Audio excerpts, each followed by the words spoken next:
Hey, come, sit, blah, blah, blah. Bullying the state, to me, it's a human rights violation. We're on strike. We refuse. Your methods are too effective and too anarchist for us.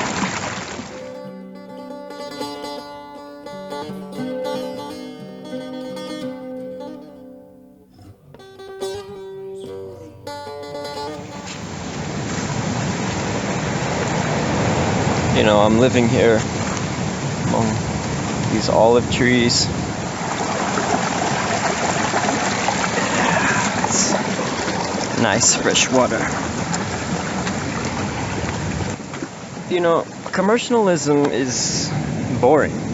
Once you start to advertise, and once you start to market yourself, and once you start to homogenize, I don't know if I should say homogenize or homogenize the content, even calling it content, like, we really want to use that word, content.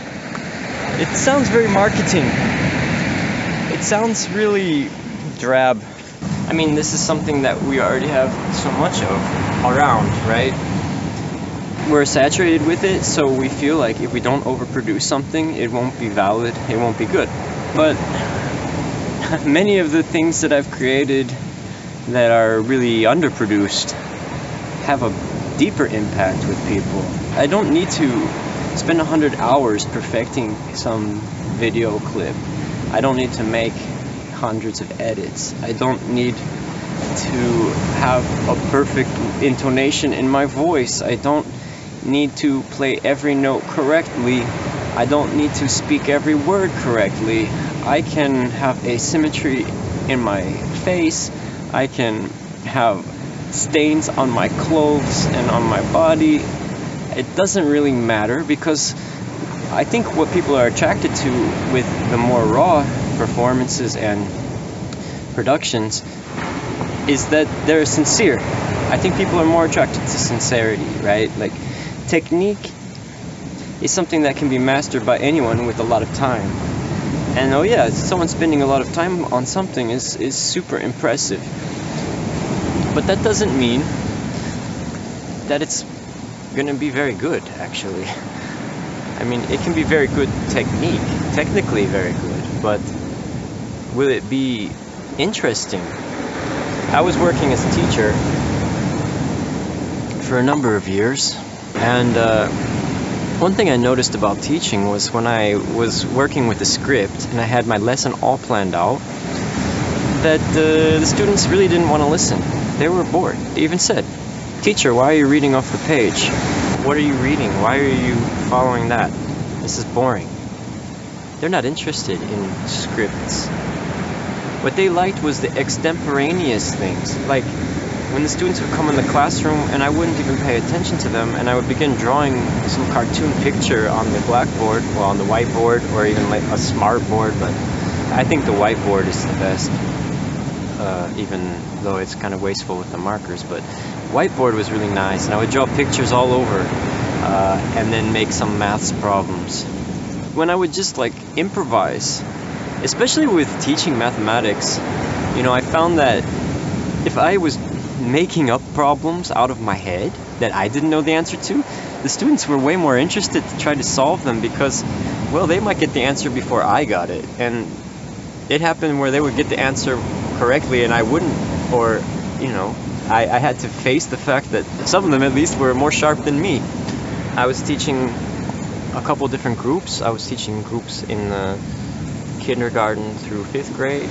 I was doing like kind of pull out program, take them out of the normal classroom and play games, and a lot of it would involve inventing games with them, you know, like inventing different kinds of games, doing math, and always changing the game, but evolving the game and improvising it with them, because after a while the same game gets very boring. So we would modify the game and increase the difficulty, but also the style of playing. I think using games is a really great way for education, and especially games that are open-ended and games that are collaborative and not as much competitive but more collaborative. A little bit of competition as long as it still is fair based on beyond your skill level, because we don't want only the skilled people to succeed in the game, because then they leave everyone else behind, and it stops being interesting anymore. It starts to be more like real life, you know, which is not a game necessarily, but we could gamify life. And a lot of people are working on that. And I also realized that, like, if I made my lesson plans in advance, usually they weren't effective. And I started to realize that my planning time should be in the classroom with the students, with them, discussing together what do you want to learn, and then starting to create experiences for exploring that. Well, I was lucky that I was working as a special education teacher, so you get this clause which you can make a best faith effort to teach the standards.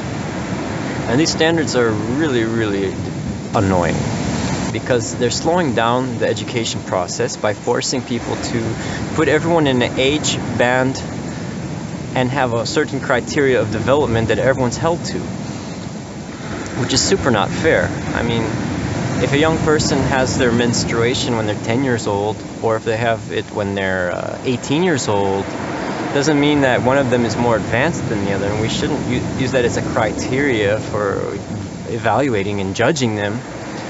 And the same with their learning about reading, writing, mathematics, and all that. Like, everyone has a different process. We're natural creatures. And that's what free schools, democratic schools, unschooling, and all these techniques have shown, and are effective at demonstrating a different way of pedagogy. Developing the curriculum with the students was much more interesting to them, and like naturally some were pushing forward the curriculum more than others, and I would create packets of worksheets because they prefer to work on paper, not on the computer. And we start creating these packets of different materials, and then some students were pushing through all of the packets, and they were pushing through so fast they were demanding more. And these were the ones that I would ask, what would you like to learn next? And then the slower ones, they had also agency, because I presented them with the packets in a way that it wasn't like a pyramid. It was more like a pool or a collection, and they could choose different areas that they would like to explore and choose that packet. And another nice thing about this classroom setup was that I did self-evaluations. And so with the self-evaluations, it was really nice, because at the end of the day, every student would verbally tell their score between 1 and 10. 0 would be an absence, and 1 would be the lowest if they're in the class. And they would say their score that they thought they got for their effort. And then if someone was out of line, they would get corrected by the other students or questioned. And even if they gave themselves a lower score, sometimes they were corrected. And I found it to be quite honest that way, to have a public ledger. And most of it was self-evaluation. And then it was also with the work packets. And I didn't do any testing, because that's just stressful, and it's not like real life. I had them do the work, and if they wanted, they could repeat, they could redo an infinite amount of times if they wanted, until they got a perfect score. And they were not penalized for work that they did not attempt. So all the packets that were undone by the slower students didn't count against them. And I found this to be a really, really nice method. And even one of my students, she was maybe about 16-year-old young woman. Her whole family was basically my students at different ages, like a whole family of these sisters, and they were super rough. They were super rough girls, and I liked them, and I respected them, and I never tried to boss them around, ever. I never did. And they liked me for that, because I respected their autonomy. And if they didn't want to be in the classroom, I gave them a pass to go to the counselor. I never forced them to be in the class. Well, one of these sisters, she was so rough that she was getting in fights with some teachers. She was even suspended from the school for assaulting a teacher, like punching the teacher. And I watched how another teacher at the school was dealing with her one time, and he was like, "Hey, come, sit, blah blah blah," like bossing her around way more than anyone should. Like really this stern authoritarian voice and telling her what to do when, and she's like she doesn't like it because she didn't deserve it, and she knows it, but he didn't understand. And they had a meeting about her because she had been suspended, and I went with the counselors and stuff, and I gave my 2 cents about it, because this young woman who is such a problem for them, a scoffer of authority, in my classroom she had the highest score of all the students. She was helping other students of her own volition, and even when she had her suspension, she asked me to send her work. She wanted it. I didn't make her. She asked me for it. I found that really perplexing, that this young woman, very, very powerful, strong-willed, intelligent young woman, was like the bane of some teacher's existence. But in my classroom, alright, sometimes she was rude to me, but I just let it slide, because she was doing all the work, and she was getting the highest scores, and she was attempting the problems again until she got them right, and she was teaching other students. And when I explained that to the people at the school, I don't think they understood. I don't think they understood that my methods had reached this person. I don't think they understood what they were doing to her was wrong. I don't think they understood that she's a sovereign being, and her freedom to participate is the most important thing. And if you violate that, you're going to have problems with anyone, except for people that have been so brainwashed that they don't realize their authority is being violated. And so I think a lot of these special needs students, possibly all of them, are really people who are super intelligent and have reached the understanding that their free will is being violated daily. They're being forced to go to school. They're being forced to do uninteresting, boring tasks that they have no autonomy or decision-making power over. And they are rebelling against that. And everyone's giving them drugs, they're getting them addicted to amphetamines to try to control their behaviors. And they're calling what they have a disease or a disorder, but they're not having any of this, in my opinion. It's not a disorder or a disease. It's a human being who is protesting that their freedoms are being violated. And they are right. They are right to protest. I had one student complaining about the testing at the school, and I said, "Why don't you organize a strike?" And he's like, "What's that?" And I said, You get together with some students and you say, "We're not going to take these tests. We're on strike. We refuse," and you make it organized. I felt like, this is a great idea. I will support you. But he didn't do it. And anyway, that school, when I was traveling, and my beginning travels to Europe that summer for my vacation, well, midway through my vacation travels, the school said, "Sorry, we don't have a position for you anymore." And in my mind, they were like, "Your methods are too effective and too anarchist for us." Education is a wonderful adventure, but not when it's sponsored by the state,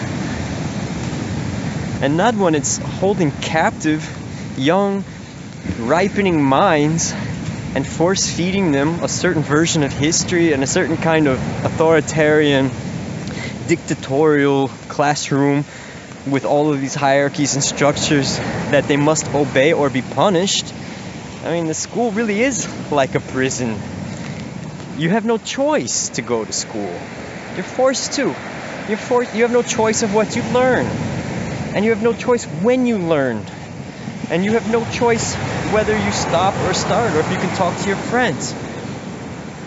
The young people that are going through their pubescence, the most important things that they need to learn about is really their human relationships and their sexuality, because these are the topics at the forefront of their minds, so this is what they're most curious about. But they don't get agency to explore these things at the forefront, how to deal with each other, how to deal with bullying, how to deal with their own sexuality and their agency with that, how to have control over their own body and not have someone pushing them to do something they don't feel comfortable, and also not to have someone forbidding them from something that they do feel comfortable with. And these are the important things at that age that they need to learn, and they're being stopped right now. As a teacher, well, I don't really consider myself a teacher. I'm a facilitator of learning for those who wish to share that with me. But I can't work for state governments and institutions that are violating the free will and freedom of young people. To me, it's a human rights violation.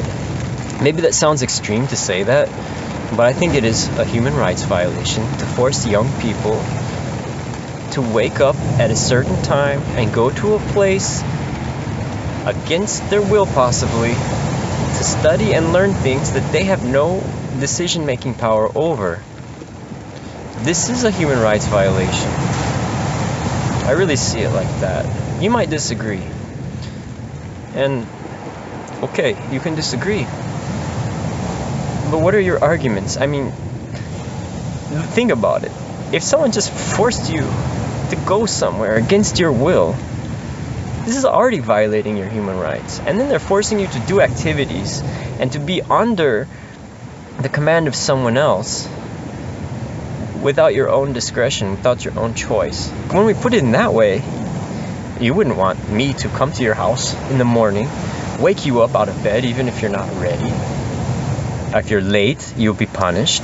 You have to stay later with me. And if I take you to this place and then I start putting you in a chair, and if you leave, you're getting punished. And if you disrupt, you're getting punished.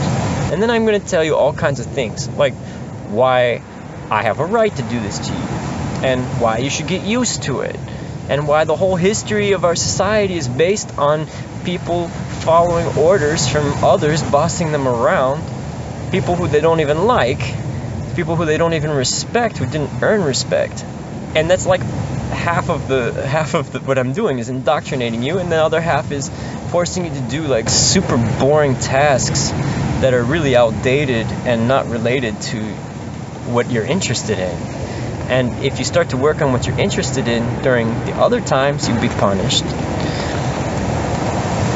So when I put it like that, maybe you can see that yes, there is something very wrong about this method of education, and what it is indoctrinating people to accept authoritarian structures at the bottom of it. That's how it appears to me anyway.